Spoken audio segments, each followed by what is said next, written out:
ఈ యొక్క మధ్యాహ్న కాల సమయంలో ఒక రాణి గారి గురించి మనం వినే ప్రయత్నం చేద్దాం. ఈ యొక్క రాజుల గ్రంథంలో 10వ అధ్యాయంలో మనం చదివినటువంటి వాక్య ధ్యానాంశంలో ఇక్కడ ఒక రాణి కనబడుతుంది. ఆమె ఏ దేశానికి చెందినటువంటి రాణి అంటే షాబా దేశపు రాణి. అంటే ఒక రాజ్యానికి ఆమె రాణిగా ఉంది. ఇంచుమించుగా ఆమె 2400 కిలోమీటర్లు ప్రయాణం చేసి యెరూషలేములో ఉన్నటువంటి సొలొమోను చూడడానికి వచ్చింది. దేవుని నామమున స్తోత్రం కలుగునుగా. ఎంత దూరం నుంచి అండి? 2400 కిలోమీటర్ల దూర ప్రయాణం చేసి అర్థమవుతుందండి. యెరూషలేములో ఉన్నటువంటి సొలొమోను గారిని చూడడానికి, ఆయన జ్ఞానం గురించి తెలుసుకోవడానికి వచ్చింది. చాలా జాగ్రత్తగా ఈ విషయాన్ని బట్టి మీరు ఆలోచన చేస్తే దేవుడు అంటున్నటువంటి మాట, సర్వ సంపదలు, బుద్ధియు జ్ఞానము ఎవరి దగ్గర ఉన్నాయి? దేవుని దగ్గర ఉన్నాయి. ఎందుకంటే జ్ఞానము కలిగి ఉంటే, మనం జ్ఞానవంతులుగా ఉంటే, మనం నేర్చుకుంటే మన తదుపరి తరాలకు ఆ జ్ఞానాన్ని అందించగలిగిన వారమై అవుతాం. చాలా జాగ్రత్తగా వివరణాత్మకంగా మనం మాట్లాడితే, దేవుడు మాట్లాడుతూ ఒక మాట అంటాడు, జ్ఞానము కలిగిన స్త్రీ తన ఇల్లు కట్టుకుంటుంది, 3 రాళ్ళు తన చేతులతో తన ఇంటిని ఏం చేస్తుంది? ఓడ పెరుక్కుంటుందంట. చాలా జాగ్రత్తగా ఈ విషయాన్ని బట్టి ఆలోచన చేస్తే, కుటుంబంలో తండ్రిగా ఉన్న, తల్లిగా ఉన్న, లేకపోతే కుటుంబంలో భార్యగా ఉన్న, భర్తగా ఉన్న, ఖచ్చితంగా దేవుని యొక్క జ్ఞానం మనకు అవసరం. మన కుటుంబాలు కట్టబడాలంటే దేవుని జ్ఞానం ఉంటే మన కుటుంబాలు ఏమవుతాయంటే కట్టబడతాయి. అందుకే సొలొమోను కూడా ఒక మాట అంటాడు, యుద్ధాయుధములు ధరించిన వాడి కంటే జ్ఞానము కలిగిన వాడు శ్రేష్ఠుడు. దేవుని నామమున స్తోత్రము కలుగునుగా. ఇదే సొలొమోను మరొక మాట మాట్లాడతాడు, వెండిని బంగారాన్ని ఇచ్చి మీరు దేన్ని సంపాదించుకోండి? జ్ఞానాన్ని సంపాదించుకోండి. జ్ఞానం అనేది చాలా పవిత్రమైనది, జ్ఞానం అనేది చాలా అత్యున్నతమైనది. కనుక మన జీవిత కాలంలో మనం ఎప్పుడూ కూడా జ్ఞానముకు సంబంధించినటువంటి మాటలు నేర్చుకోవాలి. ఇంతకీ ఈ జ్ఞానం ఎక్కడ దొరుకుతుంది? ఈ జ్ఞానాన్ని ఎక్కడ మనం తెలుసుకోవచ్చని ఆలోచన చేస్తే, దేవుని మందిరములో వాక్యం ద్వారా దేవుడు మనతో మాట్లాడేదే జ్ఞానం. దేవుని నామమున స్తోత్రము కలుగు. కాబట్టి గమనించాలి, 2400 కిలోమీటర్ల సుదూర ప్రయాణం, భూమి ఆ చివరి నుండి ఈ చివరికి ఒక దేశపు రాణి ఒక రాజుగారి దగ్గరకు వచ్చింది సొలొమోను యొక్క జ్ఞానాన్ని తెలుసుకోవడం కోసం. ఎందుచేతనంటే జ్ఞానం అనేది చాలా చాలా విలువైనది. జ్ఞానాన్ని సంపాదించుకోవడానికి మనం ఏం చేయాలంటే ప్రయాసపడాలి. ఎందుకంటే జ్ఞానం లేకపోతే మనం తృణీకరించబడతాం. ఆ దేశపు రాణి అంత దూరం ప్రయాణం చేసిందంటే కారణం ఏంటో తెలుసా? సొలొమోనులో ఉన్నటువంటి జ్ఞానం. సొలొమోను అప్పటికే జాగ్రత్తగా గమనించాలి, దావీదు గారి తర్వాత సొలొమోను ఇశ్రాయేలు మీద రాజు అయ్యాడు. 40 సంవత్సరాల పరిపాలన కాలంలో సొలొమోను ఓ చక్కటి మందిరాన్ని కట్టాడు. యెరూషలేము దేవాలయాన్ని, చక్కటి మందిరాన్ని నిర్మించాడు. ఆ మందిరం నిర్మించిన తర్వాత ఆ రాజుగారి యొక్క పేరు ప్రఖ్యాతలు, అతని కీర్తి ప్రతిష్టలు సకల దేశాల్లో కూడా వ్యాపించినాయి. అక్కడికి వచ్చిన వాళ్ళు వ్యాపారం కారణంగా, లేకపోతే ఆ దేశాన్ని చూడడానికి వచ్చిన వాళ్ళు ఆ మందిరాన్ని చూసేవారు, సొలొమోను నివాసం చేస్తున్నటువంటి అంతఃపురాన్ని చూసేవారు. అక్కడ ఉన్నటువంటి ప్రతి వస్తువును కూడా పరిశీలనగా చేసి, మామూలుగా సొలొమోను మామూలు రాజు కాదు, అందరిలాంటోడు కాదు, చాలా చాలా తెలివైనోడు, చాలా జ్ఞానం కలిగినోడు అని చెప్పి సొలొమోను గురించి మాట్లాడుతూ ఈ మాటలు ఆయా దేశాల్లో ఉన్నటువంటి రాజుల దగ్గరకు, రాణుల దగ్గరకు వెళ్ళాయండి. ఎందుచేతనంటే మనం సహజంగా ఒక సామెత మనం ఉపయోగిస్తాం. అదేంటంటే, ఇంటిని చూసి ఇల్లాలు ఎవరో మనం చెప్పొచ్చు అంట. ఇంటిని చూసి ఇల్లాలు ఎవరో మనం చెప్పొచ్చు అంటే, ఇల్లు బాగుంది, బిల్డింగ్ లేకపోతే ఇల్లు కలర్ఫుల్గా ఉంది అని దాని గురించి కాదు. ఆ ఇంట్లోకి వెళ్ళిన వెంటనే ఆ ఇంట్లో ఉన్నటువంటి వాతావరణాన్ని చూసి, ఆ ఇంట్లో ఉన్నటువంటి పరిస్థితిని చూసి, ఇల్లాలు కష్టపడుతుందా, ఇల్లాలు బద్ధకస్తురాలు అనేది ఈజీగా చెప్పగలం.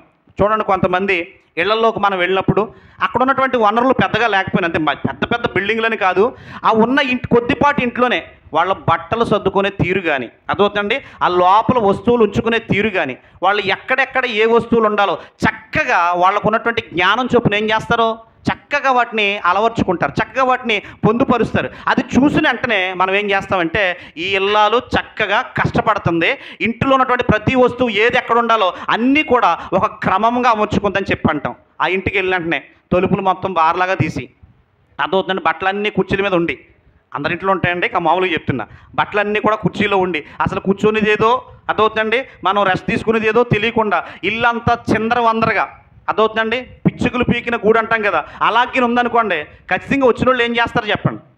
ఆ ఇంటి ఇళ్ళని ఒక అంచనా వేస్తారు. కాబట్టి గమనించాలి, మనం అందరం కూడా ఏదో విషయంలో మనం ఏం చేస్తాం? తొలగిపోతూ ఉంటాం, తప్పిపోతూ ఉంటాం. కానీ వాక్యమై ఉన్నటువంటి దేవుడు మనకి జ్ఞానాన్ని నేర్పిస్తున్నప్పుడు ఖచ్చితంగా మనం నేర్చుకోవాల్సిన వారమై ఉన్నాం. దేవుని నామమున స్తోత్రము కలుగును.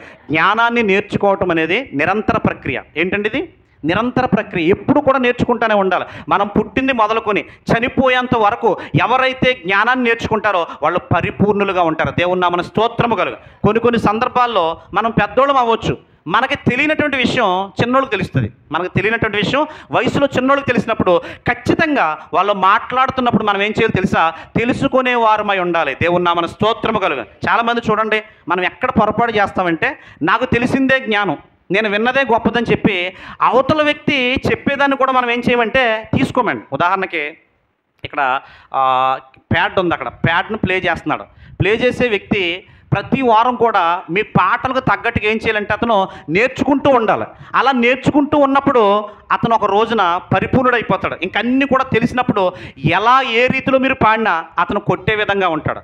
లేకపోతే ఇప్పుడు అది వాయించే వ్యక్తి నాకు బాగా వచ్చు, నేను తెలుసుకున్నదే గొప్పదని చెప్పి అనుకున్నాడు అనుకోండి, రేపు పొద్దున్న ఎక్కడైనా పెద్ద మీటింగ్లోకి వెళ్ళి కూర్చున్నాడు అనుకోండి, అక్కడ వాయించాల్సి వస్తే ముఖం తేలవలసి ఉంటుంది. అక్కడ ఏమాత్రం కూడా దాన్ని సరిగా మనం ప్లే చేయలేం. గమనించాలి, ఈ నేర్చుకోవటం అనేది ఎప్పుడు కూడా మనం నేర్చుకోవాలి. ఎప్పుడు కూడా మనం జ్ఞానం కలిగి ప్రతి దాన్ని కూడా పరిశీలనగా చూసి నేర్చుకునే ప్రయత్నం చేయాలి. కాబట్టి అలా నేర్చుకున్నప్పుడు మీరు పరిపూర్ణలోకి వెళ్తారు. చాలామంది అనుకుంటాం, నేను లేకపోతే ఈ కార్యం ముందుకెళ్దేమో, నేను లేకపోతే ఇదేమాత్రం కూడా ముందుకెళ్ళే పరిస్థితి ఉండదేమో అనుకుంటాం. దేవుని యొక్క మహాకృపను బట్టి చెప్తున్న, జాగ్రత్తగా గమనించాలి. ఎవరు లేకపోయినా దేవుని పనికి ఏ విధమైన ఆటంకం అనేదే ఉండదు. దేవుని నామమున స్తోత్రం. ఒకవేళ నేను లేకపోయినా అనుకోండి, బయటికి వెళ్ళాను, ఎక్కడికి వెళ్ళాను, లేదా వేరే ప్రాంతానికి వెళ్ళాను అనుకోండి, ఎవరో ఒకరు నిలబడి ఇక్కడ ఏం చెప్తారు? వాకింగ్ చెప్తారు. ఒకవేళ వాయించే వ్యక్తి మరో చోటకి వెళ్ళాడు అనుకోండి, ఇంకొకరు వచ్చి ఏం చేస్తారంటే దాన్ని ప్లే చేస్తారు. కారణం ఏంటంటే దేవుని పని ఎప్పుడు కూడా ఆగనే ఆగదు. దేవుని నామమున స్తోత్రం. మనం ఎప్పుడు కూడా ఏం చేయాలంటే నేర్చుకోవడానికి ప్రయత్నం చేయాలి. ఎవరైనా ఒక విషయం చెప్తున్నప్పుడు నాకు అంతా తెలుసు అన్నట్టుగా ఫేస్ పెట్టకూడదండి. చాలామంది చూడండి, ఎప్పుడైతే ఇది చాలా ప్రమాదకరమైనది. ఎందుకంటే ఖచ్చితంగా మనకు తెలియనప్పుడు దాన్ని నేర్చుకునే ప్రయత్నం చేయాలి. ఒక రాణి, దేశాన్ని పరిపాలన చేసే రాణి 2400 కిలోమీటర్ల దూరం ప్రయాణం చేసి ఎక్కడికి వచ్చిందో తెలుసా? సొలొమోను దగ్గరికి వచ్చిందండి. యెరూషలేములోకి వచ్చింది. ఆమె ఏం మాట్లాడుతుందో చూద్దాం. త్వరగా వచనం వెంబడి వచనం మీకు చెప్పే ప్రయత్నం చేస్తాను. చూడండి, 10వ అధ్యాయం 1వ వచనం. షాబా దేశపు రాణి యెహోవా నామమును గూర్చియు సొలొమోనుకు కలిగిన కీర్తిని గూర్చియు విని గూఢార్థములు గల మాటల చేత అతనిని శోధించుటకై వచ్చాను. 2400 కిలోమీటర్ల దూరం ప్రయాణం చేసి ఎవరిని శోధించడానికి వచ్చిందంటే ఈమె సొలొమోనుని శోధించడానికి వచ్చింది. సొలొమోను అనే మాటకు అర్థం ఏంటండి? సొలొమోను అనే మాటకు అర్థం ఏంటండి? సమాధానకర్త. దేవుని నామమున స్తోత్రము కలుగునుగా. సొలొమోను యేసుక్రీస్తుకి ఒక గుర్తుగా మనకు కనబడుతున్నాడు. సొలొమోను పరిపాలన చేసిన 40 సంవత్సరాల్లో భూమి మీద ఒక్క యుద్ధం కూడా జరగలేదండి. అలాగే యేసుక్రీస్తు వారు పరిచర్య చేసిన 3.5 సంవత్సరాల్లో ఈ ప్రపంచంలో ఒక్క యుద్ధం కూడా జరగలేదు. కాబట్టి ఆయన పేరు సమాధానకర్త. అదే పేరు సొలొమోనుకు పెట్టబడింది. ఈ సొలొమోను యొక్క జ్ఞానం గురించి వింది, ఆయన కీర్తిని గురించి వింది, ఆయన చూడడానికి వచ్చింది.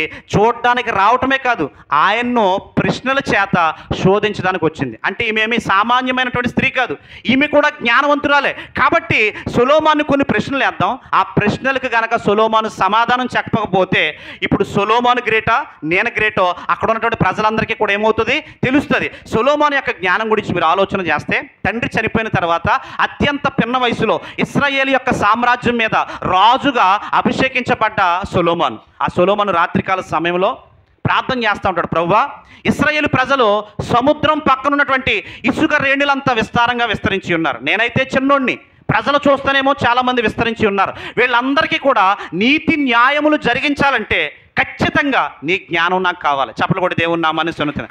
బైబిల్ చరిత్రలో చాలామంది ప్రార్థనలు చేశారు, చాలామంది వాళ్ళకి కావలసినవి అడిగారు.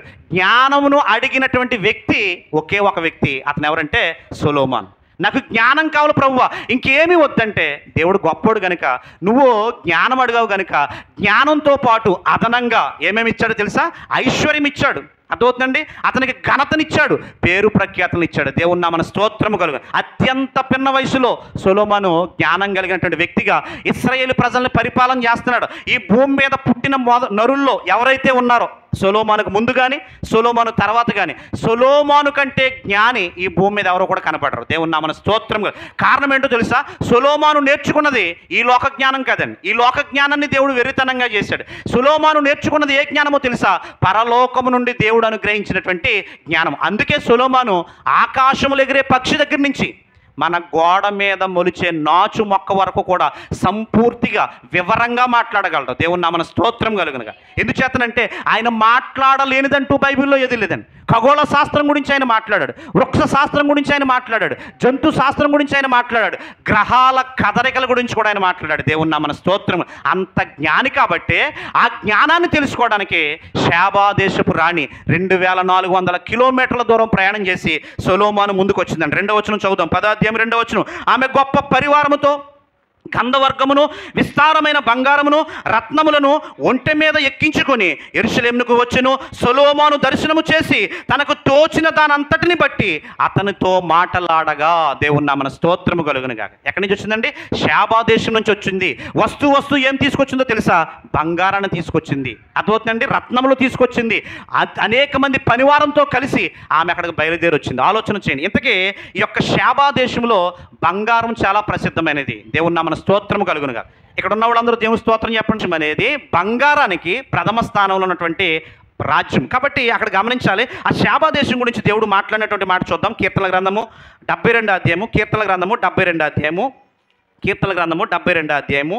అక్కడ షేబా దేశంలో ఉన్నటువంటి బంగారం ఎంత ప్రశస్తమైనదో దేవుడు యొక్క అధ్యాయంలో చూపించినట్లుగా మనం చూడవచ్చు. బయట ఉన్నవారు కూడా బైబిల్ తెరచి చూడండి. కీర్తనల గ్రంథము 72వ అధ్యాయము 15వ వచనం. అతడు చిరంజీవి యగును, షేబా బంగారం అతనికి ఇయ్యబడును. దేవుని నామన స్తోత్రము. అతను ఏమవుతాడంట? చిరంజీవి అవుతాడు. షేబా దేశము బంగారం అతనికి ఇవ్వబడును. ఇప్పుడు ఈ రాణి ఆ దేశం నుంచి ఏం తీసుకొస్తుందండి? బంగారం తీసుకొస్తుంది. ఏమంటే బంగారం అంటే నాకు ఇష్టం లేదు అన్నవాళ్ళు ఎవరన్నా చేతులు ఎత్తారా? అసలు మా హాస్యరాకండి బాబు, మా చెడ్డ చిరాకండి, నాకు బంగారం చూసినట్టు అన్న వాళ్ళు ఎవరన్నా ఉన్నారండి? కావాలి మనకు బంగారం. 7,000 అయిపోతున్నా, 10,000 అయిపోతున్నా ఖచ్చితంగా మనం అందరం కూడా ఏం చేస్తాం? దాని గురించే ప్రయాసపడతాం. అదవుతుందండి. ఏదో చీటు తీయటం, ఏదో వస్తువు చేయించుకోవటం, దానికోసం మనం కష్టపడటం మంచిదే. ఎందుకంటే విలువైనది మన దగ్గర ఉంటే ఆపత్కాల సమయంలో అది ఏం చేస్తుంది? మనకి ఆదుకుంటుంది. కనుక మనం అందరం కూడా బంగారానికి చాలా ఇష్టపడుతూ ఉంటాం. ఈమె ఆ షేబా దేశం నుంచి ఏం తీసుకొచ్చిందంటే? బంగారం తీసుకొచ్చింది. దేవుని నామన స్తోత్రము కలుగునుగా. కాబట్టి ఇంతకీ షేబా దేశం ఇప్పుడు ఎక్కడుందని చెప్పి బైబిల్ పండితులు ఆలోచన చేస్తే ఇది ఇస్లాం దేశంలో అదవుతుందండి. యమెన్ లేదా ఇథియోపియా ఆ మధ్యలో ఉండే ప్రాంతం నుంచి వచ్చింది. కాబట్టి యమెన్ కానీ అరబ్ దేశాలు కానీ బంగారానికి చాలా ప్రసిద్ధి. ఇప్పుడు మన భారతదేశంలో చాలా గొప్ప గొప్ప వ్యక్తులు, డబ్బున్న వాళ్ళు పెళ్లి చేసుకుంటే కనుక మనం అందరం కూడా ఏం చేస్తామంటే ఈ పరిసరాల్లో మనం ఉన్న బంగారాన్ని లేకపోతే బట్టలు మనం కొనుక్కుంటాం. వాళ్ళు బంగారం కొనాలనుకోండి ఎక్కడికి వెళ్తారో తెలుసా? దుబాయ్ కానీ కువైట్ కానీ వెళ్తారు. కారణం ఏంటంటే అక్కడుండే బంగారం శ్రేష్టమైనదని. నిజానికి ఇక్కడ బంగారానికి అక్కడ బంగారానికి కూడా తేడా కనబడుతుందండి. చాలా పసుపు కలర్లో చూడడానికి చాలా ముద్దుగా చాలా అద్భుతంగా ఉంటుందండి. మన దగ్గర ఉండే బంగారం మీరు ఆలోచన చేయండి. అది రాగో అదవుతుందండి, అది రోల్డ్ గోల్డో లేకపోతే బంగారమో తెలియదు. మనం చెప్పాలి ఇది బంగారం, ఇదేమో రోల్డ్ గోల్డ్ అని. కానీ అక్కడ ఉండే బంగారంలో కాపర్ శాతం తక్కువ కలుస్తుంది కనుక శ్రేష్టమైనదిగా ఉంటుంది. అక్కడ ఉన్న బంగారం చాలా విలువైనది. ఇప్పుడు ఈ షేబా దేశపు రాణి ఈ బంగారాన్ని ఎక్కడి నుంచి తీసుకొస్తుందంటే ఆ దేశంలో నుంచి, ఆ యమెన్ అనే ప్రాంతంలోంచి ఈ బంగారాన్ని అంతా కూడా తీసుకొచ్చి సొలొమోను ముంగిట పెట్టి సొలొమోను ఏం చేస్తుందంటే ప్రశ్నల మీద ప్రశ్నలు వేస్తుంది. బంగారం ఒకటే కాదు, రత్నములు తీసుకొచ్చింది. అంతా కూడా ఒంటెల మీద ఎక్కించుకుని యెరూషలేమునకు వచ్చెను. సొలొమోను దర్శనము చేసి తనకు తోచిన దానంతటిని బట్టి అతనితో మాటలాడగా. చప్పట్లు కొట్టి దేవుని నామాన్ని స్తుతిద్దాం. అతనితో మాటలాడగా. ఎవరితో మాట్లాడుతుంది? సొలొమోనుతో మాట్లాడుతుంది. సొలొమోనుకును షేబా దేశపు రాణికి మధ్యలో జరిగినటువంటి ఈ యొక్క కన్వర్షన్ ఎంత అద్భుతంగా ఉంటుందో ఈ యొక్క 10 వచనాలు చదివితే మనకు అర్థమవుతుందండి. ఎందుకంటే ఆయన్ను ప్రశ్నలు అడగాలి, ఆ ప్రశ్నలకు సమాధానాలు ఆయన దగ్గర నుంచి రాబట్టాలి. ఇప్పుడు నాకున్నటువంటి ఏదైతే అవరోధాలు ఉన్నాయో, ఇబ్బందులు ఉన్నాయో అవన్నీ కూడా అతను అడిగినప్పుడు అతను నాకు సమాధానం చెప్పాలి. ఇదే ఆమె యొక్క ఆలోచన. ఆ ఆలోచన కలిగి ఆ ప్రశ్నలు వేస్తున్నప్పుడు గమనించాలి. 3వ వచనం చూద్దాం. ఆమె వేసిన ప్రశ్నలన్నిటికీ సొలొమోను ప్రత్యుత్తరము చెప్పెను. రాజునకు మరుగైనది ఏదీ లేనందున ఆమె ప్రశ్న వేసిన వాటన్నిటికీ భావము చెప్పెను. చప్పట్లు కూడా దేవుని నామాన్ని స్తుతిద్దాం. ఆమె వేసిన ప్రశ్నలన్నిటికీ కూడా ఆయన ఏం చేశాడో తెలుసా? సమాధానం చెప్పాడు. ఖగోళం గురించి అడిగితే దాని గురించి మాట్లాడాడు, వృక్షాల గురించి మాట్లాడితే దాని గురించి మాట్లాడాడు, జంతువుల గురించి మాట్లాడితే దాని గురించి మాట్లాడాడు. ఆమె ప్రశ్న వేయటం పాపం తడుముకోకుండా ఆ రాణి ఆ సొలొమోను ఏం చేశాడో తెలుసా? జవాబు చెప్పాడు. ఆ జవాబు చెప్పే జ్ఞానాన్ని ఇచ్చింది ఎవరంటే ప్రభువైన యేసుక్రీస్తు వారు. యేసుక్రీస్తు కాలంలో కూడా తను 12వ ఏట యెరూషలేము దేవాలయానికి వెళ్ళాడండి యేసుక్రీస్తు వారు. యెరూషలేము దేవాలయానికి వెళ్ళిన తర్వాత అక్కడ శాస్త్రులు పరిచయులు ఇలాగా దేవుని యొక్క ధర్మశాస్త్రం పట్టుకొని మాట్లాడుతూ ఉన్నప్పుడు కొన్ని ప్రశ్నలు వేసినప్పుడు మధ్యలోంచి ఓ 12 ఏళ్ల అబ్బాయి లేచి వాళ్ళు అడిగే ప్రతి ప్రశ్నకి ఏం చేస్తున్నాడంటే సమాధానం చెప్తున్నాడు. ఇతను ఎవరంటే నజరేయుడైన యేసుక్రీస్తు. దేవుని నామన స్తోత్రం. 12 సంవత్సరాలు కూడా నిండలేదు ఇతనికి. ఇంత పాండిత్యం ఎక్కడి నుంచి వచ్చిందని చెప్పి ఆశ్చర్యపోయారు. పైపెచ్చు యేసుక్రీస్తుని అనేక ప్రశ్నలు వేసి ఆ ప్రశ్నలకు సమాధానం వాళ్ళు ఏం చేశారంటే పొందుకున్నారు. దేవుని నామన స్తోత్రములు. కాబట్టి మనకు తెలియని విషయం, మనకి అంతకుముందు అవగాహన లేని విషయం ఎవరు చెప్తున్నా కూడా మనం ఏం చేయాలంటే వినేవారిగా మనం ఉండాలి. ఎందుకంటే అన్ని విషయాలు మనకు తెలియదు, అన్నిటి గురించి మనకి ఏ విధమైనటువంటి ఆలోచన మనకు ఉండదు. కాబట్టి చెప్పబడుతున్నటువంటి ప్రతి మాటను మనం ఏం చేయాలంటే నేర్చుకోవాలి. నువ్వేదైతే జ్ఞానం నేర్చుకున్నావో రేపు తదుపరి తర్వాత జనరేషన్కి ఆ జ్ఞానాన్ని మనం అందించగలిగిన వారమై ఉంటాం. ఎందుచేతనంటే కొన్ని ఆసక్తికరమైనటువంటి ప్రశ్నలు ఎవరేస్తారు మనల్ని? పిల్లలు అడుగుతూ ఉంటారు. సిద్ధాంతం బ్రిడ్జి మేము వెళ్తున్నప్పుడు మా పెద్దమ్మాయి అడిగింది ప్రశ్న, డాడీ గోదావరి ఎక్కడి నుంచి వస్తుందని. తెల్లదమ్మ దానికి అదే వస్తుందని అనుకోండి, ఆ పిల్ల మళ్ళీ ఎప్పుడైనా ప్రశ్న వేస్తుంది నన్ను అంటే మా నాన్నకి ఏమీ కూడా తెలియదేమో, సబ్జెక్ట్ లేదేమో, పెద్ద తలకేమో తప్ప ఏమీ ఉపయోగం లేదేమో అనుకుంటుంది. కాబట్టి గోదావరి ఎక్కడి నుంచి వస్తుంది అని అడిగినప్పుడు దాని గురించి నీకు తెలిసినప్పుడు నువ్వు ఖచ్చితంగా పిల్లలకి ఏం చేస్తావు? చెప్తావు. కాబట్టి ఖచ్చితంగా మనం నేర్చుకోవాలి. అమ్మ ఇది మహారాష్ట్ర నుంచి వస్తుంది, నాసిక్ నుంచి, రాజమండ్రి దగ్గర దీనికి బ్రిడ్జి కట్టారు, అక్కడి నుంచి కొన్ని ఉపనదులు ఉన్నాయి, ఆ ఉపనదులు అన్నీ కలిసి మనం బీచ్కి వెళ్తాం కదా, ఆ బంగాళాఖాతంలో ఈ గోదావరి అంతా కూడా ఏం చేస్తుంది? కలుస్తుందని చెప్పినప్పుడు ఓహో ఇలాగా మహారాష్ట్ర నుంచి వచ్చింది, ఇది అక్కడ కలుస్తుంది, ఒక ఐడియా ఉంటుంది. అలా కాకుండా దానికి అదే వస్తుందని అనుకోండి, వర్షం కురిసింది కదమ్మా దానికి అదే వస్తుందని అనుకోండి, అది గోదావరి అడిగితే మా నాన్న నేను అడిగిన ప్రశ్నకి మా నాన్న చెప్పిన సమాధానానికి అర్థం లేదని చెప్పి ఇంకెప్పుడు అడగదు మనల్ని. కాబట్టి మనం వాక్యం వింటున్నటువంటి మనము జ్ఞానాన్ని సంపాదించుకోవాలి. దేవుని నామన స్తోత్రం. ఈ జ్ఞానాన్ని నేర్చుకోవడానికి 2400 కిలోమీటర్ల దూరం నుంచి వచ్చిందండి. మందిరం పక్కనే ఉంటుంది మన ఇల్లు, కానీ మందిరానికి మనం రాము. దేవుడు మనతో మాట్లాడుతున్నప్పుడు ఆ జ్ఞానాన్ని మనం నేర్చుకోవాల్సిన వారమై ఉన్నాం. కాబట్టి చాలా సందర్భాల్లో గమనించండి, ఏ ప్రశ్న అడిగినా ఆ ప్రశ్నకు తగ్గ సమాధానం ఎవరి దగ్గర ఉందంటే సొలొమోను దగ్గర ఉంది. అందుకే యూదులు ఒకసారి యేసుప్రభు ఆ వాక్యం చెప్తున్నటువంటి సమయంలో వాళ్ళు అంటారు, యోనా నాకు తెలుసు అంటున్నావు యేసుప్రభు, యోనా కంటే నువ్వు ముందున్నావంటే నేను యోనా కంటే గొప్పవాడు అంటాడు. చెప్పలు కూడా దేవుని నా మనసుని. మరొకసారి అడుగుతాడు, అబ్రహాము తెలుసు అంటావు నువ్వు, అబ్రహాము కంటే నువ్వు ముందున్నావా, నీకు నిండా 35 సంవత్సరాలు కూడా లేవని అడిగితే దేవుడు ఏమంటాడు తెలుసా? నేను అబ్రహాము కంటే ముందున్నవాడిని. సొలొమోను చాలా గొప్ప జ్ఞాని, అతను ఏది అడిగినా సరే శాబాదేశపు రాణికి అన్నీ కూడా వివరంగా చెప్పాడు. కాబట్టి సొలొమోను కంటే నువ్వు గొప్పవాడువా అని యేసుప్రభుని అడిగినప్పుడు యేసుప్రభు ఏమన్నా తెలుసా? అవును, సొలొమోను కంటే గొప్పవాడు ఎక్కడ ఉన్నాడు, ఆ సొలొమోనుకి జ్ఞానం ఇచ్చిందే నేనని చెప్పాడు. దేవుని నామన స్తోత్రం కలుగును. యూదులకి మతాభిమానం ఎక్కువ. అంటే యూదుల్లోంచి ఎవరైనా గొప్ప వ్యక్తులు వచ్చారనుకోండి, ఆ మావాడు అని చెప్పి ఓన్ చేసుకుంటారు వాళ్ళు. అందుకే అబ్రహాం మావాడు, సొలొమోను మావాడు, యోనా మావాడు అంటే దేవుడు వాళ్ళ అడిగినటువంటి ప్రశ్నలకి కౌంటర్గా చెప్పింది ఏంటో తెలుసా? వాళ్ళందరికంటే నేను గొప్పవాడిని అని చెప్పాడు. దేవుని నామన స్తోత్రములు. ఆ మాట చూసి ముందుకెళ్ళే ప్రయత్నం చూద్దాం. చూడండి, మత్తయి సువార్త 12వ అధ్యాయంలో యూదులు ప్రశ్నిస్తున్నప్పుడు యేసుక్రీస్తు చెప్పినటువంటి చక్కటి సమాధానం ఉందో చూద్దాం. అక్కడ మత్తయి సువార్త 12వ అధ్యాయము, అందరూ బైబిల్ తెరిచి చూడాలండి. మత్తయి సువార్త 12వ అధ్యాయము 42వ వచనం. దేవుని సన్నిధిలో ఎవరు కూడా అనాలోచనగా ఉండొద్దు, వాక్యం మీద మీ దృష్టి నిలపండి. విమర్శ సమయమున దక్షిణ దేశపు రాణి ఈ తరము వారితో నిలబడి వారి మీద నేరస్థాపన చేయును. ఆమె సొలొమోను జ్ఞానము వినుటకు భూమి యాంతముల నుండి వచ్చెను. ఇదిగో సొలొమోను కంటే గొప్పవాడెక్కడున్నాడు. చెప్పలు కూడా దేవుని నామాన్ని సన్నిధి. యూదులారా, ఓ యూదులారా, మత విశ్వాసంతో ఉన్నారు మీరు. అయితే సొలొమోను కంటే నేను గొప్పోడిని, మీరు గొప్పోడు అనుకుంటున్నటువంటి సొలొమోనుకి జ్ఞానం ఇచ్చింది ఎవరో తెలుసా?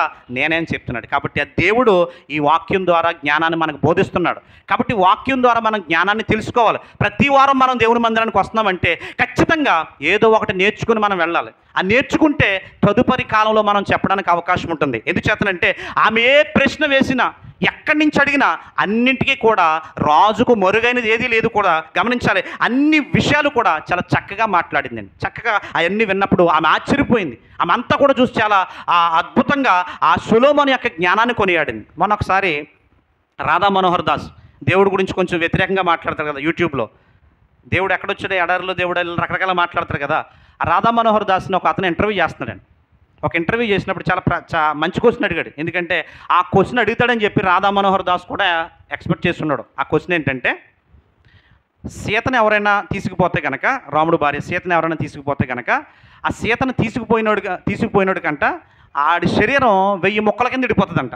అర్థమవుతుందండి. సీతను ఎవరైనా తాకినా, సీతను ఎవరైనా తీసుకుపోయినా బయటికి, ఎవడైతే తీసుకుపోయాడో ఆడి శరీరం ఏమైపోతుందంట, 1000 ఖండితాల కింద అడిగిపోతుందంట, అంటే 1000 ముక్కలు అయిపోతుందంట అని అడిగినప్పుడు, ఈ ప్రశ్న విలేకరు అడిగినప్పుడు రాధామనోహర్ దాస్ని అడిగారండి. రాధామనోహర్ దాస్ని అడిగిన వెంటనే ఓ మాట అన్నాడు, మంచి ప్రశ్న అడిగావు కానీ ఆ ప్రశ్న నాకు తెలదన్నాడు. మరి ఎప్పుడు చెప్తారని అడిగారు.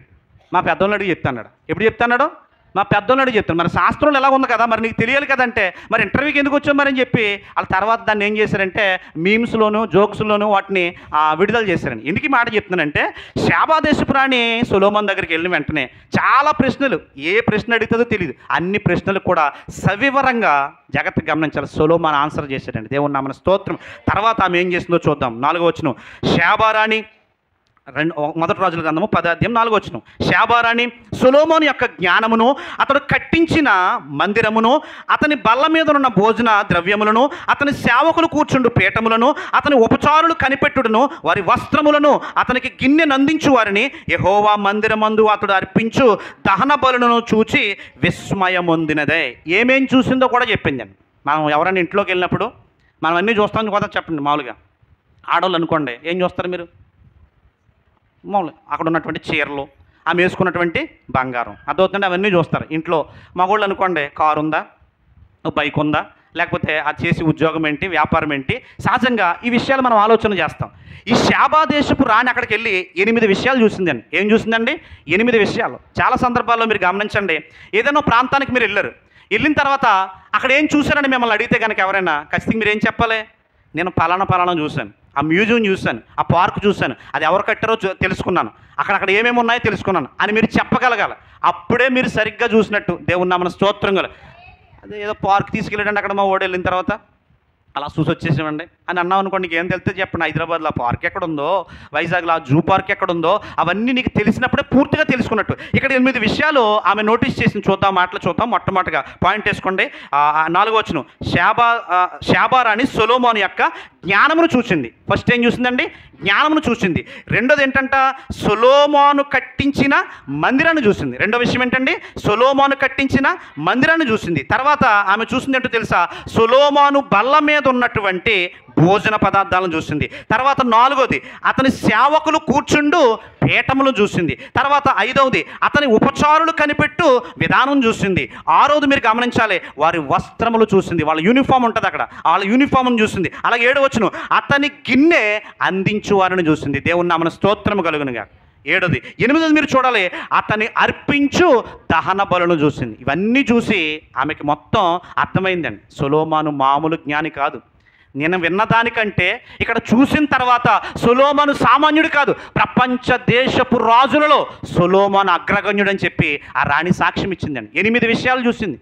అతని జ్ఞానాన్ని చూసింది, అతను కట్టించిన మందిరాన్ని చూసింది, భోజన పదార్థాలను చూసింది, సేవకులు కూర్చుండే పీఠాన్ని చూసింది, ఉపచారులు కనిపెట్టే విధానాన్ని చూసింది, వాళ్ళు వేసుకున్న వస్త్రాలను చూసింది, అతని గిన్నె అందించే వారిని చూసింది, అతను అర్పించు దహన బలులను చూసింది. ఇవన్నీ చూసేమంటుందో చూద్దాం. 6వ వచనం. రాజుతో ఇట్లనెను, నీ కార్యమును గూర్చియు జ్ఞానమును గూర్చియు నా దేశమందు నేను వినిన మాట నిజమే. దేవుని నామమున స్తోత్రము కలుగను. ఎందుకంటే బంగారం కోసం, వర్తకం కోసం ఒక దేశం నుంచి ఒక దేశానికి ఏం చేస్తారు? వ్యాపారులు వెళ్తారు. అంటే యెరూషలేము నుంచి కొంతమంది బంగారం కోసం శాబాదేశం వెళ్ళారు. శాబాదేశం నుంచి కొంతమంది యెరూషలేములో లభించే మంచి ఆహార పదార్థాల కోసం అక్కడికి వెళ్ళారు. కాబట్టి ఇక్కడి నుంచి వచ్చిన వాళ్ళు చూశారు, సొలొమోను కట్టిన దేవాలయం, సొలొమోను ఉంటున్న ఇల్లు చాలా బాగుందండి. అసలు ఏ రాజుగారికి కూడా అంతఃపురం అంత అద్భుతంగా ఉండదు, అంత జ్ఞానం కలిగినోడు సొలొమోను అని చెప్పి ఈ రాణికి చెప్పినప్పుడు ఏదో చెప్పుంటారు అనుకుంది. కానీ ఎప్పుడైతే ఈ రాణి ఆ దేశంలోకి అడుగు పెట్టిందో, సొలొమోను అంటుంది, నేను విన్నదానికంటే నేను చూసినప్పుడు చాలా నాకు విస్మయం పొందింది. దేవుని నామమున స్తోత్రము. ఆమె అంటున్నటువంటి మాట, నేను విన్న మాట నిజమే. 7వ వచనం. అయినను నేను వచ్చి కన్నులారా చూడక మునుపు ఆ మాటలను నమ్మకయుంటిని. అందుకే మీరు చూచి నమ్మండి. యోహాను సువార్తలో ఒక మాట ఉంటుంది, ఆది నుండి దేవుని గురించి మేము ఏది విన్నామో, ఏది మా కన్నులు చూచాయో, ఏది మా చేతులు పరికించి చూసాయో ఆ విషయాన్నే మేము మీతో చెప్తున్నాం. దేవుని నామమున స్తోత్రము. యేసుక్రీస్తును స్వయంగా మేము చూసాం, ఆయన గాయాల్లో వేలు పెట్టి మేము చూసాం, ఆయన పొందినటువంటి శ్రమలు ఏవైతే ఉన్నాయో అవన్నీ చూసాం. ఆ శ్రమలని, ఆ కష్టాలను మేము మీతో చెప్తున్నాం తప్ప మేమేదో మీ దగ్గర జ్ఞానంగా మాట్లాడి లేకపోతే యుక్తిగా మాట్లాడి మిమ్మల్ని భయభ్రాంతులు చేసే మాటలు మేమేమి కూడా చెప్పటం లేదు. ఇదే ఆ రాణి చెప్తున్నటువంటి మాట ఏంటంటే, మీరు గమనించాలి, మేము ఏదైతే కార్యాలను చూసామో, ఏదైతే జ్ఞానాన్ని విన్నామో అదే చెప్తున్నాం. 7వ వచనం చూడండి. నేను కన్నులారా చూడక మునుపు ఆ మాటలు నమ్మకి ఉంటేని ఉన్న దానిలో సగమైనను నాతో చెప్పబడలేదని ఇప్పుడు నేను తెలుసుకొనుచున్నాను. నీ జ్ఞానమును నీ భాగ్యమును నేను వినిన దానిని బహుగా మించి ఉన్నవి. దేవుని నామమున స్తోత్రం. నేను విన్నదానికంటే నీ జ్ఞానం గురించి, నువ్వు పొందిన భాగ్యం గురించి నాకు చాలా అద్భుతంగా ఉంది. అలాగని చెప్పి శాబా దేశపు రాణేమి క్రైస్తవురాలు కాదండి, గమనించాలి. ఆమె ఎక్కడో అన్య దేశం నుంచి వచ్చింది, క్రైస్తవంతో ఏమాత్రం కూడా సంబంధం లేనటువంటి వ్యక్తి. అయితే సొలొమోను యొక్క జ్ఞానాన్ని చూసి, సొలొమోను యొక్క భక్తిని చూసి, సొలొమోను కట్టించిన మందిరాన్ని చూసి చెప్తున్నటువంటి మాట ఏంటో తెలుసా? నీ జ్ఞానము చాలా గొప్పది, నీ భాగ్యము చాలా గొప్పది. ఇంకా ముందుకు వెళ్ళి ప్రయత్నం చేద్దాం. 8వ వచనం. నీ జనులు భాగ్యవంతులు, నీ ముందర ఎల్లప్పుడూ నిలుచు, నీ జ్ఞాన వచనములు వినుచుండు నీ సేవకులు భాగ్యవంతులు. నేనైతే చాలా దూరం నుంచి వచ్చాను, కానీ నీ పక్కనే ఉండి గిన్నె అందిస్తున్నారు కదా, నీ పక్కనే ఉండి భోజనాలు వడ్డిస్తున్నారు కదా, నీ పక్కనే ఉండి ఉపచారం చేస్తున్నారు కదా, వాళ్ళు నాకంటే ధన్యులం. కారణం ఏంటో తెలుసా?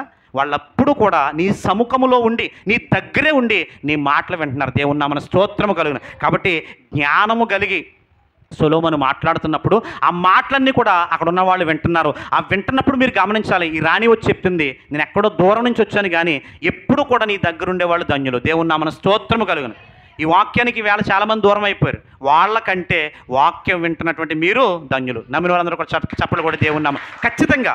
కాబట్టి కుటుంబాలు కట్టబడాలన్నా, మన వ్యవహారిక జీవితాలు, మన దైనందిక జీవితాలు అద్భుతంగా ఉండాలన్నా మనం ఖచ్చితంగా జ్ఞానాన్ని సంపాదించుకోవాలి. జ్ఞానం కావాలి అంటే దేవుని యొద్దకు రావాలి. ఆ దేవుని యొద్దకు వచ్చినప్పుడు వాక్యమై ఉన్న దేవుడు మనతో మాట్లాడుతున్నప్పుడు మనం జ్ఞానాన్ని సంపాదించుకుంటాం. ఏమేమి చెప్తుందో చూద్దాం. 9వ వచనం. నీ యందు ఆనందించి నిన్ను ఇశ్రాయేలు మీద రాజుగా నియమించిన నీ దేవుడైన యెహోవాకు స్తోత్రము కలుగునుగాక. ఒక అన్యురాలు దేవుడు ఏర్పాటు చేసినటువంటి ఆ మందిరాన్ని చూసి, దేవుని సేవకుడైన సొలొమోను చూసి, అతను కట్టించిన మందిరాన్ని చూసి మాటను బట్టి ఆమె ఏమంటుందో తెలుసా? ఇశ్రాయేలీల దేవుడైన యెహోవా స్తోత్రమునందునుగాక. చప్పట్లు కూడా దేవుని నామాన్ని సొంతం. కాబట్టి మీ దేవుడు చాలా గొప్పవాడయ్యా. మీ దేవుడు గొప్పవాడు కాబట్టే నీకు అంతటి జ్ఞానాన్ని ఇచ్చాడు. నేను చాలా ప్రాంతాలు తిరిగాను రాణిగా, నేను చాలా ఊర్లు తిరిగాను, కానీ నువ్వు కట్టిన మందిరాలు ఏవైతే ఉన్నాయో, నువ్వు కట్టిన కట్టడాలు ఏవైతే ఉన్నావో చాలా అద్భుతం. ఎందుకంటే ప్రపంచ చరిత్రలో అత్యంత లక్షలాది రూపాయలతో నిర్మించబడినటువంటి మొట్టమొదటి మందిరం యెరూషలేములో ఉన్నటువంటి దేవాలయం.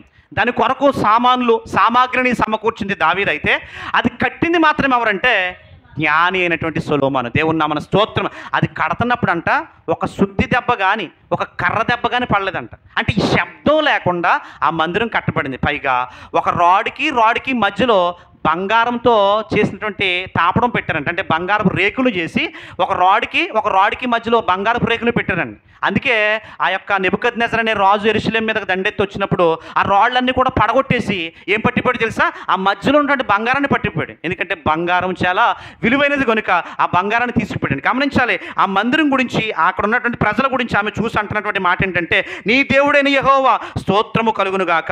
యెహోవా ఇశ్రాయేలు యందు శాశ్వత ప్రేముంచెను కనుక నీతి న్యాయములు అనుసరించి రాజకార్యములు జరిగించుటకు ఆయన నిన్ను నియమించినని ఆయనను. 10వ వచనం. మరియు ఆమె రాజునకు 240 మణుగుల బంగారము. వెంటనే ఇవన్నీ చూసి ఆశ్చర్యపోయిందండి రాణి.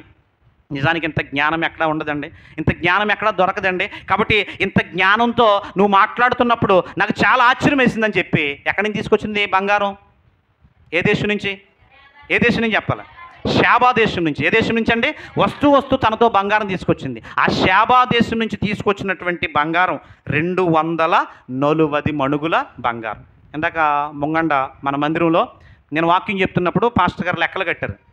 ఈ 240 మణుగుల బంగారం మన రేట్లో మాట్లాడాలంటే, ఇప్పుడున్నటువంటి రూపాయల్లో మనం మాట్లాడాలంటే ఎంత వస్తుందంటే 23 కోట్ల, బావనండి మాట, 23,50,00,000. దేవుని నామమున స్తోత్రం గల.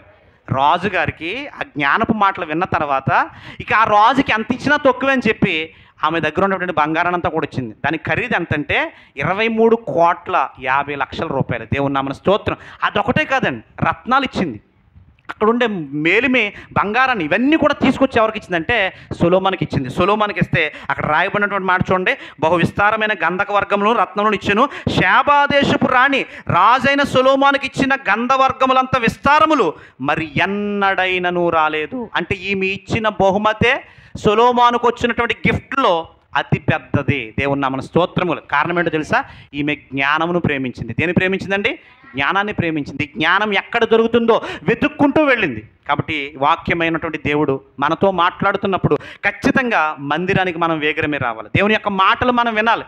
మన బిడ్డల్ని మందిరానికి పంపించాలి. ఇందాక నేను వస్తున్నప్పుడు మాట్లాడుతున్నారు ఆయన, సండే స్కూల్ పిల్లల్ని కొడితే కొంచెం ఇబ్బందులు వస్తున్నాయి. ఎందుకంటే తల్లిదండ్రుల నుంచి కొద్దిగా ఇబ్బందులు వస్తున్నాయి కనుక టీచర్స్ ఎవరో కూడా బెత్తం వాడొద్దని చెప్పారు. సరే, ఇక్కడ టీచర్స్ వాడకపోయినా ఇంటి దగ్గర అయినా సరే మీరు ఏం వాడాలి? బెత్తం వాడాలి. దేవుని నామమున స్తోత్రం కలు. బెత్తం వాడనటువంటి కుమారుడు అంట తన తల్లిదండ్రులకు విరోధి అవుతాడంట. చిన్నప్పుడు యొక్క సండే స్కూల్కి వచ్చినప్పుడు చిన్నప్పుడు ఏమి నేర్చుకున్నా వాళ్ళు ఏం చూసినా వాళ్ళ మనసులో ఒక ముద్ర పడిపోతుందండి. ఉదాహరణకి ఈరోజు సండే స్కూల్కి వచ్చారు, టీచర్ ఈ మాట చెప్పింది, నీ తల్లిదండ్రుల్ని సన్మానించాలి, తల్లిదండ్రులకి గౌరవించాలి, తల్లిదండ్రుల మాట వినాలి, దేవుణ్ణి ఆరాధన చేయాలి. ఈ మాటలు చెప్పినప్పుడు వాళ్ళకి పదే పదే మాటలు ఏమైపోతాయంటే మనసులో రిజిస్టర్ అయిపోతాయండి. పెద్ద ఎదిగిన తర్వాత ఖచ్చితంగా వాళ్ళు దాన్ని ఆచరణలో పెడతారు. ఆచరణలో పెట్టడం అంటే తల్లిదండ్రులు వృద్ధాప్యం వచ్చినా, తల్లిదండ్రులు ఏదైనా కష్టం వచ్చినా ఖచ్చితంగా వాళ్ళు ఏం చేస్తారంటే చూసే ప్రయత్నం చేస్తారు. లేదంటే మా పిల్లల్ని సండే స్కూల్ పంపం, వాళ్ళు మా దగ్గర అట్టు పెట్టుకుంటాం, ఏమైనా పర్లేదు మేము చూసుకుంటామని చెప్పి మీరు అనుకున్నారనుకున్న జాగ్రత్తగా గమనించాలి. రేపు పొద్దున్న మీరు ఇలాగే ఉండరు, ముసలోళ్ళు అయిపోతారు. ఏమైపోతారండి? ముసలోళ్ళు అయిపోతారు. ముసలోళ్ళు అయిపోయిన తర్వాత గవర్నమెంట్ వాళ్ళు మనకేమిస్తారు? పెన్షన్ ఇస్తారు. పెన్షన్ ఇచ్చిన తర్వాత 1వ తారీఖున పెన్షన్ వస్తుంది. 2వ తారీఖుని కొడుకు వచ్చి అడుగుతాడు, అమ్మా 500 అంటాడు. లేవు అవ్వ నాకు బిళ్ళలు అన్నారనుకోండి మీరు, అదవుతండి ఆ రోజు నుంచే మిమ్మల్ని తనటం ప్రారంభిస్తాడు. ఎందుకంటే చిన్నప్పటి నుంచి ఏం వినలేదు, దేవుని యొక్క వాక్యం వినలేదు. ఎందుకంటే చాలా జాగ్రత్తగా గమనించాలి, వాక్యములో ఉన్నటువంటి విషయాలు ఇక ఏ మత గ్రంథంలో లేవండి. దేవుని నామమున స్తోత్రం కలుగు. దేవుడు చెప్పినటువంటి మాటలు ఇక ఏ మత పుస్తకాల్లో లేవండి. కాబట్టి దేవుడిచ్చినటువంటి మాటలు, దేవుడిచ్చినటువంటి జ్ఞాన గ్రంథం మన చేతిలో ఉంది కనుక ఖచ్చితంగా మీరు నేర్చుకోండి, మీ తదుపరి తరాలకు ఆ జ్ఞానాన్ని మీరు అందించండి. అందుకే మోషేతో దేవుడు చెప్తాడు ఒక మాట, మోషే ఇక దగ్గరలో మనకు వచ్చాం కనుక ఇంకా అడుగు పెట్టేపోయే దేశం మన కనుచూపు మేరలో ఉంది. కాబట్టి నువ్వేం చేస్తావంటే ఈ 40 ఏళ్ళు నేను మిమ్మల్ని ఎలా పోషించానో, ఈ 40 ఏళ్ళు మిమ్మల్ని ఎలా కాపాడానో అవన్నీ కూడా మీ పిల్లల పక్కన కూర్చోబెట్టుకుని ఒకసారి చెప్పే ప్రయత్నించి. ఎందుకంటే పిల్లలకి అది చెప్పలేదు అనుకోండి, మా నాన్న చాలా గొప్పడేమో, మా అమ్మ చాలా గొప్పదేమో, మేము పుట్టినప్పుడేమో ఈ బిల్డింగ్ ఉందేమో, మేము పుట్టినప్పుడే మాకు ఈ కారు ఉందేమో, మాకు ఈ బంగారం ఉందేమో అని అనుకుంటారు కనుక మీరు ఎంత కష్టపడ్డారో ఆ కష్టం విలువ ఎవరికి తెలియాలి? పిల్లలకు తెలియాలి కనుక. కాబట్టి మీరు నిలబడినప్పుడు, కూర్చున్నప్పుడు, మాట్లాడుతున్నప్పుడు, మీ పిల్లలు మీరు వెంట పెట్టుకుని తీసుకెళ్తున్నప్పుడు వాళ్ళు అడిగినా అడగకపోయినా మీ కష్టాన్ని ఖచ్చితంగా ఎవరు చెప్పాలి? పిల్లలకు చెప్పాలి. దేవుని నామమున స్తోత్రం. ఎందుకంటే వాళ్ళు నేర్చుకునే సమయంలో ఉన్నారు, వాళ్ళు నేర్చుకునే వయసులో ఉన్నారు కనుక జ్ఞానం కలిగినటువంటి నీవు ఖచ్చితంగా వాళ్ళకి బోధిస్తున్నప్పుడు వాళ్ళు నేర్చుకుంటారు. తదుపరి తరాలకు దాన్ని ఏం చేస్తారంటే అందిస్తారు. అందుకే షేబాదేశపు రాణి మనందరికీ కూడా ఒక సవాలు విసురుతుంది. నేను 2400 కిలోమీటర్ల దూరం నుంచి వచ్చి సొలొమోను జ్ఞానాన్ని నేను నేర్చుకున్నాను. కాబట్టి మీకు దగ్గరలో దేవుని మందిరం ఉంది. కాబట్టి ఆ మందిరానికి వచ్చి మీరు ఏం నేర్చుకోవాలంటే దేవుని జ్ఞానాన్ని నేర్చుకోండి. ఎందుకంటే దేవుని జ్ఞానం కనుక మనలో ఉంటే మనం ఎలా జీవించాలో, ఎలా ప్రవర్తించాలో, ఎలా మాట్లాడాలో అవన్నీ కూడా దేవుడు చక్కగా మనతో మాట్లాడతాడు. కాబట్టి ఆ రాణి సంపాదించినటువంటి జ్ఞానాన్ని మనందరం కూడా సంపాదించుకుందాం. దేవుడి మాటలు వినికుల్లో దీవించి ఆశీర్వదించును గాక. ఆమేన్. ప్రతి ప్రార్థన మీరు ఆలకిస్తూ ఉన్నారు. మీ నామాన్ని మహింపరిచే ఒక భాగ్యం మీరు మాకు దయచేస్తూ ఉన్నారు. మీకు స్తోత్రాలు చెల్లిస్తూ ఉన్నాం. మీ సహాయము, నీ కనికరం మాకు అనుగ్రహించండి. బిడ్డలు ప్రభువా, ప్రారంభం నుంచి ఇదిగో తండ్రి పాటలు పాడి మీ నామాన్ని మహింపరిచారు. వాయిద్యాలు వాయించిన బిడ్డను, కరెంట్ సౌండ్ సిస్టమ్ ఆపరేట్ చేసిన బిడ్డను, అలాగే తండ్రి ఇక్కడ సక్రంగా కార్యక్రమం నడిపించడానికి మరి సండే స్కూల్ నుంచి నాయన ఆరాధన కార్యక్రమం వరకు నీ నామాన్ని మహింపరిచిన బిడ్డను, నీ వాక్యం ఇచ్చినటువంటి యొక్క కుమారుణ్ణి ఇదిగో తండ్రి నీ సందులో సాక్ష్యం చెప్పిన ప్రతి ఒక్కరిని నువ్వు చూస్తూ ఉన్నావు కనుక వారి వారి జీవితాల్లో అద్భుత కార్యాలు జరిగించండి. మీ సహాయం గ్రహించండి నాయన.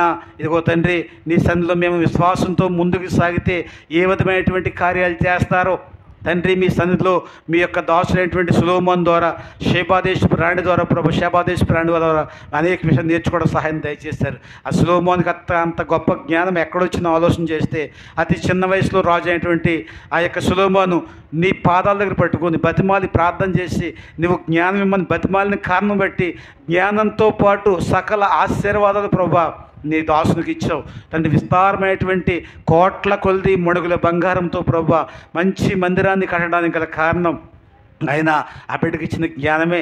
ఆ జ్ఞానం బట్టి తండ్రి బిడ్డ విస్తారమైనటువంటి ఆస్తులు సంపాదించి తన సొంతంగా ఉపయోగించుకోవడం కాదు, కానీ ఇంకో నీ మందిరం కొరకే, నీ పని కొరకే వాటిని వినియోగించాడు. మీకు స్తోత్రాలు. వినియోగించాడు కనుకనే ఈరోజు ప్రభా సొలొమోను మీద జ్ఞాపకం చేసుకోవడానికి మీరు మాకు కృపను గ్రహించారు. ఆ రీతిగా తండ్రి మీ యొక్క సన్నిధిలో ప్రభా మేము ముందుకు సాగుతుండగా ప్రతి కార్యము దీవించి ఆస్వాదించండి. మా సంఘపక్షంగా ఈరోజు జరిగినటువంటి నాయన పుట్టినరోజులు కానీ ఇక మా వారంలో జరిగినటువంటి చక్కటి ఇద్దరు చంటి పిల్లలు ప్రసవించడానికి కానీ మీ సన్నిధిలో ప్రార్థన చేస్తూ ఉన్నాం.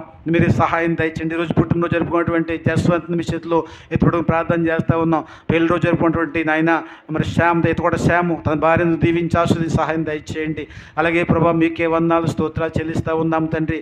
నాయన రతన్ రాజు కుమారుడు తన హాస్పిటల్లో ఉన్నాడు, 15 కూడా చెప్తున్నారు. ఆ బిడ్డను స్వస్థపరచని సహాయం దయచేయండి. గత వారంలో ప్రభా ఇంకొకటి ముత్తాబత్తుల కృష్ణన్ గారి యొక్క నాయన కార్యక్రమంలో ప్రభా పాల్పంచుకున్న ప్రతి ఒక్కరిని, ఎందుకంటే సంఘ బిడ్డలు ప్రభా ఒకరితో ఒకరు ఐక్యత కలిగి ముందుకు సాగని వాక్యం చదివిస్తూ ఉంది కనుక ఎవరైతే మీ నామాన్ని మహింపరుస్తూ మీ సన్నిధిలో ప్రార్థన చేసి మరి కార్యక్రమంలో పాలు పంచుకుంటారో వారందరినీ దీవిస్తాను వాగ్దానం చేసిన గొప్ప దేవుడా. ఆ కార్యక్రమం ఎంతో ఘనంగా జరగడం మీరు సహాయం చేశారు. ఆశ్చర్యకరంగా ప్రభా వాతావరణం మీరు స్వాధీనించుకున్నారు. ఈరోజు తీసుకొచ్చినటువంటి ప్రభా ఈ యొక్క కానుకలు పిడికలు సమస్తం మీ చేతులు పెడుతున్నాం. కొంతమంది ప్రభా భర్తలు కోల్పోయినటువంటి బిడ్డలకు ఇవ్వడానికి ట్రస్ట్గా ప్రతి నెల కూడా తండ్రి కొంతమందికి ఇవ్వడానికి ఇది 15 మంది స్త్రీలకు ప్రభా వాటిని మేము పంచుతూ ఉంటుండగా దాని కొరకు సహకరించిన ప్రతి ఒక్క బిడ్డను కూడా మీరు దీవించి ఆస్వాదించండి, సహాయం తెచ్చి కృపను గ్రహించండి. వారి యొక్క చేతులు బలపరుస్తుంది మీకు స్తోత్రాలు చెల్లిస్తూ ఉన్నాం. ట్రస్ట్ వారి విషయంలో కూడా ఒక 5 ప్రభావం ఇవ్వడానికి మీరు సహాయం చేస్తూ ఉన్నారు. నాయన వికలాంగులకు వారి విషయంలో కూడా ప్రార్థన చేస్తుండగా సహాయం చేయండి. మీ సాక్షులు వాడిని ప్రతి నెల మొదటి 2వ మరి ఆదివారం కార్యక్రమం చేస్తుండగా మీరే సహాయం చేసి మహిమ పొందు. చేరువచ్చిన ప్రతి ఒక్కరిని, చిన్నల్ని పెద్దల్ని, బాలుని వృద్ధుడిని దీవించి ఆస్వాదించి సంఘ బిడ్డల యొక్క ప్రతి అవసరం తీర్చండి. బలహీనటువంటి బలపరచండి తండ్రి. వాతావరణం సరిలేక అనేక మంది బలహీనలు అయిపోతూ ఉన్నారు తండ్రి. వారి సమస్త బలహీనతలు యేసు నామములో గద్దిస్తూ ఉంటుండగా వారికి పరిపూర్ణ విడుదల దయచేసి మీరే మహిమ పొందుతారు. సమస్త నాయకుల విషయంలోనూ, మిషనరీ వారి విషయంలోనూ, మరి తోటి సేవకుల విషయంలో మీరు మాకు ఇచ్చినటువంటి టీం సేవకుల విషయం ప్రతి ఒక్కరు ప్రార్థన చేస్తారుగా దీవించి ఆశించి మీరే మహిమ పొంది దీవిని దయచేసి బలపరుస్తారని మా రక్షకుడు యేసుక్రీస్తు వారి నామమున ప్రార్థించి స్తుతించి అడిగి వేడుకోవచ్చున్నాం మా ప్రియ పరలోకపు తండ్రి. ఆమేన్. అందరు లేచి పడదామండి. అందరు లేచి పడదాం. ఇంకా నాతో చెప్పండి. పరలోకమున్న మా తండ్రి, మీ నామం పరిశుద్ధపరచబడును గాక, మీ రాజ్యం వచ్చును గాక, మీ చిత్తము పరలోకమందు నెరవేరినట్లు భూమి యందును నెరవేరును గాక. మాకు కావలసిన మరున్నాహారము నేడు మాకు దయచేయండి. మా రుణస్తులను మేము క్షమించి ఉన్న ప్రకారము మా రుణములను క్షమించండి.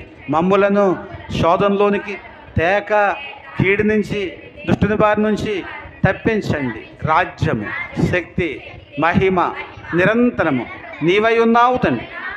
ఆమేన్, ఆమేన్, ఆమేన్.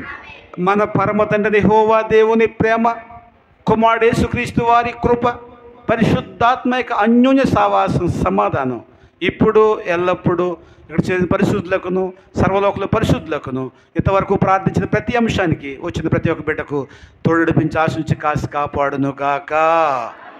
ఆమేన్, ఆమేన్, ఆమేన్. అందరికి కొందాము. పక్క వారిని చూసి దేవుడిని దీవించగా చెప్పండి. దేవుడిని దీవించింది కాక. అమ్మ నేను పేర్లు చదువు